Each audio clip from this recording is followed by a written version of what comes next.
नमस्कार, मैं श्याम गिरी। आप देख रहे हैं टीएफडी न्यूज 24। टीएफडी न्यूज 24 में आप सभी दर्शकों का स्वागत है। बिहार से खबर चौंकाने वाली है, लेकिन बंगाल में बवाल थमने का नाम नहीं ले रहा है। बंगाल से ममता बनर्जी सुप्रीम कोर्ट तक पहुंच गई हैं। चुनाव में जो धांधलियां हुई या गड़बड़ी की गई, उसमें कहीं ना कहीं हर विभागों के लोग शामिल पाए जा रहे हैं। ऐसे में सबूतों के साथ 36 सीटों का आंकड़ा पेश किया गया है और 100 सीटों का सीसीटीवी फुटेज चुनाव आयोग से मांग की गई है कि वह देश के सामने सार्वजनिक करे। 100 सीटों की लूट हुई है बंगाल के अंदर।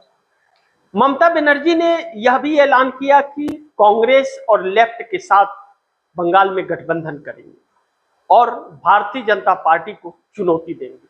सड़कों पर उतरने का प्लान तैयार है ममता बनर्जी का। बंगाल में ममता का प्लान तैयार होने के बाद भारतीय जनता पार्टी के लिए एक संकट की परिस्थितियां आकर के उत्पन्न हो रही है।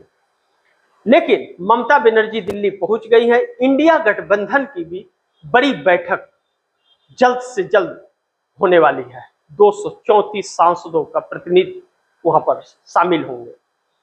अब ऐसे में बिहार के अंदर जो संग्राम रुकने का नाम नहीं ले रहा है, कहीं न कहीं नीतीश कुमार की पार्टी के अंदर बड़ी बगावत और टूट की संभावनाएं जताई जा रही है। अब क्योंकि भारतीय जनता पार्टी ने नीतीश कुमार के साथ बड़ा धोखा किया है।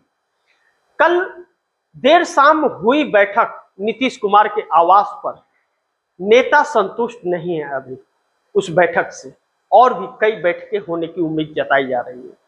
जो 70 विधायक बागी थे, जो सम्राट चौधरी को सीएम नहीं बनाना चाहते थे, और नीतीश कुमार ने सम्राट चौधरी को सीएम बनाकर बहुत बड़ी भूल कर दी, क्योंकि वही सम्राट चौधरी नीतीश कुमार को अब खत्म करने के कगार पर ला करके खड़े कर दिए हैं।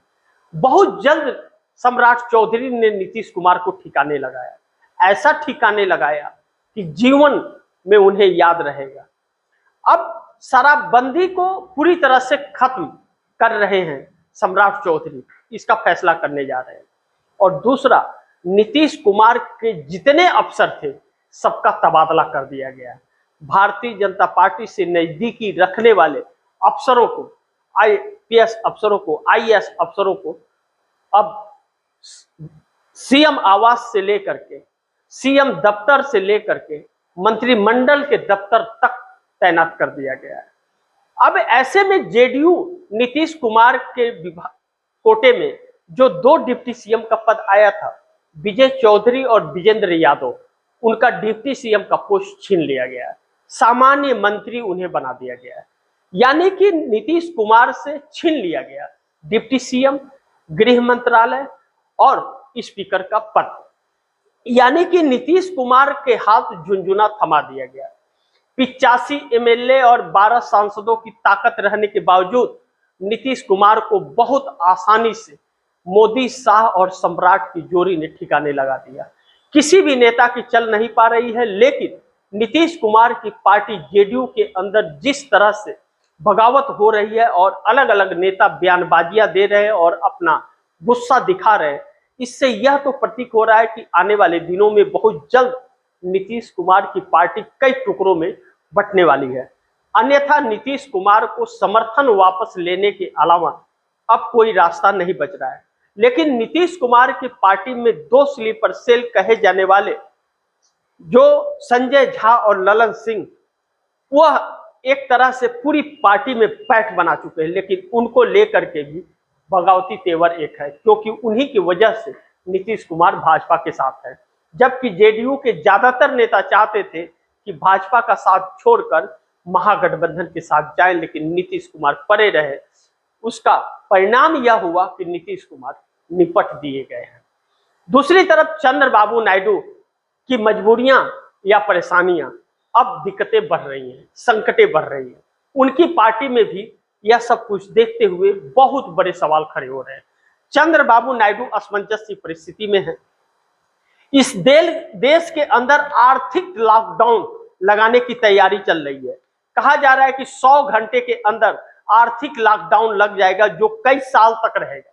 प्रधानमंत्री नरेंद्र मोदी स्वयं कह रहे हैं कि 1 साल तक आप सोना मत खरीदिए, शादी ब्याह कुछ भी हो मत करिए, बड़ा फंक्शन मत कीजिए, शादी ब्याह का बड़ा बड़ा फंक्शन मत कीजिए, मंदिर में जाके शादी कर लीजिए, इससे बेहतर। उनके कहने का यही तात्पर्य है। और खाने वाले तेल को भी अब यूज करना कम कर दीजिए, उसे भी मत कीजिए। जो सामान बाहर से आ रहा है उसकी खरीदारी अब कम कीजिए, क्योंकि आर्थिक तंगी आ गई है। आर्थिक तंगी आ गई है या पूरी सरकार फेल हो गई है, यह बहुत बड़ा मुद्दा है। लेकिन राहुल गांधी की कही एक एक बात सच हुई। वाकई इस देश की अर्थव्यवस्था क्लैप्स कर गई है पूरी तरह से। खजाना खाली हो रहा है और कर्ज बढ़ रहा है। अब देश को संभाल नहीं पा रहे नरेंद्र मोदी, और नरेंद्र मोदी के इस्तीफे पर और नरेंद्र मोदी के चेहरा बदलने पर आरएसएस भाजपा से लेकर के हर जगह चर्चाएं शुरू हो गई हैं। इंडिया गठबंधन में इस्तीफे की मांग को लेकर के सड़क पर बड़ा हुजूम के साथ पूरे पार्टी कार्यकर्ताओं के साथ कई दिनों तक अनिश्चित काल के लिए सड़कों पर उतरने की तैयारी कर रहा है। राहुल गांधी ने पहले जो जो बातें कही हर एक बात सही हुई।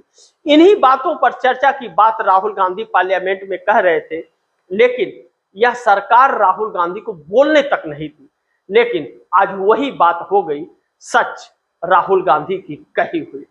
ऐसे में नरेंद्र मोदी अगला कदम क्या होगा, ऐलान तो कर दिया है कि आप लोग यूज मत कीजिए, आप बाइक मत चलाइए, ट्रैक्टर मत चलाइए, कार है तो घर में रख दीजिए, आप सफर बस से कीजिए, आप सफर मेट्रो से कीजिए, आप सफर साइकिल से कीजिए, कार चलाना बंद कीजिए, बाइक चलाना बंद कीजिए। डीजल पेट्रोल नहीं है इनके पास।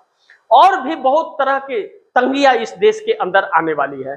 चंद्रबाबू नायडू इस बात को लेकर के चिंतित है कि अगर ऐसा हालात हुआ, पहले ही आंध्र प्रदेश का हालत बहुत खराब है और संकट इतना बढ़ गया है गलत नीतियों की वजह से कि लोग वोटर्स जो चंद्रबाबू नायडू के हैं वह उनसे दूर हो रहे हैं। आने वाले वक्त में चंद्रबाबू नायडू को बहुत दिक्कतों का सामना करना पड़ेगा, पार्टी का वजूद खत्म हो सकता है। मोदी के साथ रह करके अब उनके पार्टी के ही लोग कह रहे हैं, अच्छा सिला दिया नायडू तुझे मोदी ने।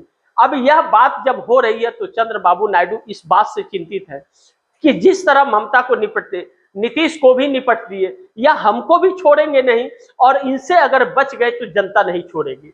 इसलिए समर्थन वापस लेकर किनारे हो जाए, और जल्द ऐसा कर सकते हैं। 18 सांसदों का समर्थन चंद्रबाबू नायडू कभी भी ले सकते हैं, क्योंकि ऐसी परिस्थितियां आकर के खड़ी हो गई है।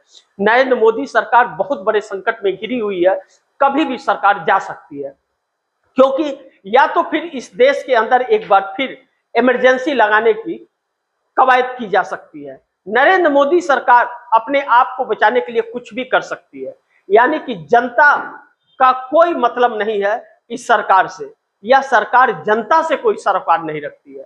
जनता तो उम्मीदों के साथ इस सरकार को चुनी थी, लेकिन यह सरकार यह कहती है कि जनता ने नहीं, चुनाव आयोग ने चुना है। ऐसा ही लग रहा है बंगाल चुनाव को देख करके। अगर जनता की सरकार होती है तो वह जनता के लिए काम करती है, लेकिन अगर चुनाव आयोग की सरकार होती है तो जनता को नजरअंदाज करती है, यह हकीकत है। ऐसे में इंडिया गठबंधन अब एक नई परिस्थिति में आकर के खड़ा हो गया है। इंडिया गठबंधन के जितने क्षेत्रीय दल थे वह चुनाव हार चुके हैं, कांग्रेस के छतरी के नीचे आने को तैयार हैं। नहीं तो कांग्रेस ने भी रास्ता अपना लिया था एकल चलो का। राहुल गांधी ने टीवी के विजय कुमार को तमिलनाडु के अंदर समर्थन दे करके यह साफ कर दिया कि भैया हमारे समझौते के साथ आओगे तो ठीक है, वरना अपना अपना देख लो। लेकिन सभी पार्टियों को ममता बनर्जी के चुनाव हारने के बाद समझ आ गया और सब एक छतरी के नीचे आने को तैयार हो गई। एक छतरी के नीचे आने का मतलब है कि नरेंद्र मोदी की संकटें बढ़ने जा रही है। अब देखना यह होगा कि नरेंद्र मोदी कैसे बचते हैं। एनडीए में ही टकराव शुरू हो गया है, अपने अपने वजूद को बचाने की लड़ाई है। लेकिन इस मैदान में सब एक ही थाली के चट्टे बट्टे हैं। भारतीय जनता पार्टी और एनडीए गठबंधन के अंदर जितने हैं कोई भी दूध का धुला नहीं है, सब एक है, इसीलिए साथी है, कोई कुछ बोलता नहीं है, सफाइयां अनेक आती है। लेकिन चंद्रबाबू नायडू नरेंद्र मोदी के बचाव में उनके 18 सांसद एक भी नहीं आ रहे हैं, यानी कि चंद्रबाबू नायडू साथ छोड़ने वाले हैं बहुत जल्द।